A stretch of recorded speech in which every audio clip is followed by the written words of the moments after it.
İyi günler sevgili satranç severler. Bizim kanalımıza abone olmayı unutmayın.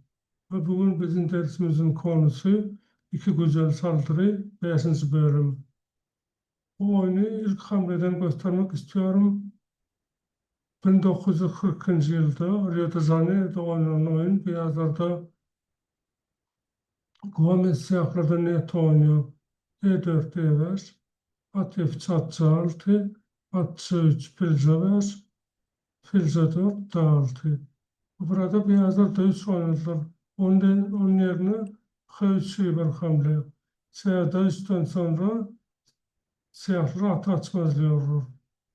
Fil 3, atı 4, fil de 4, fil de 4, H3, fil H5, at B5, fil B6, vezir E2, at Y7.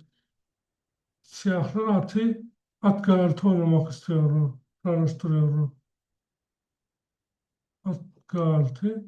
Şimdi siyahların tehdidi at H4 oynamak. G3. Siyahlar veziri falt oynuyor. Şah G2. Şimdi siyahlar vezir ve fil, siyah vezir ve fil F3 ata hücum yapıyorlar. Beyazlar şah ve vezirle atı koruyorlar. Şimdi ne yapmalı siyahlar? Siyahlar çok iyi bir flank buluyorlar burada. Kale G8. Hemen at H4. Burada bir var hamle. Ondan sonra siyahlar kazanıyorlar. Also sonra kale G8 ve sonra G7 G5. Oyunda siyahlar at ruh kaleye G8 oynadılar. C3 ve şimdi at H4. Beyazlar oyunda vezir kaybediyorlar. Onun yerine iki kale alıyorlar. Ama bu anda siyahlar başlıyor ve 4 hamlede mat yapıyorlar. 1, 2, 3 ve 4.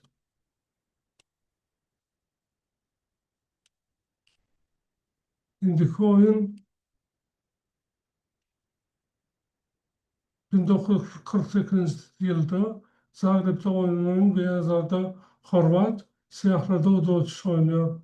Ve bu anda siyahlar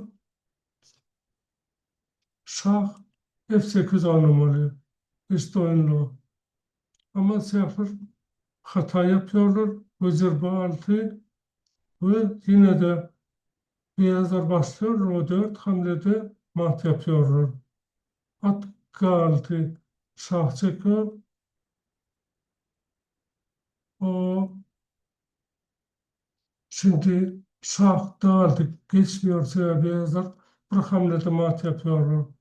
Ya da siyahlar at alsalar onda vezir E6 siyah fil açmazdı.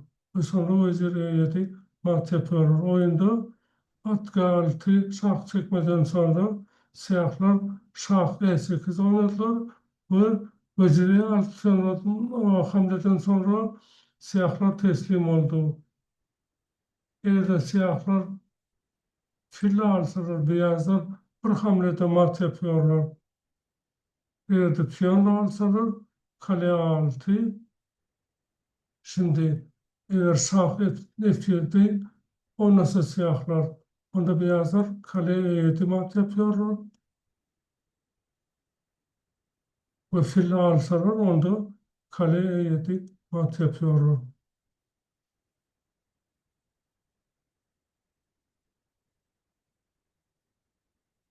Sevgili satranç severler, umarım dersimizi beğenmişsinizdir. Bu önümüzdeki derste görüşmek üzere.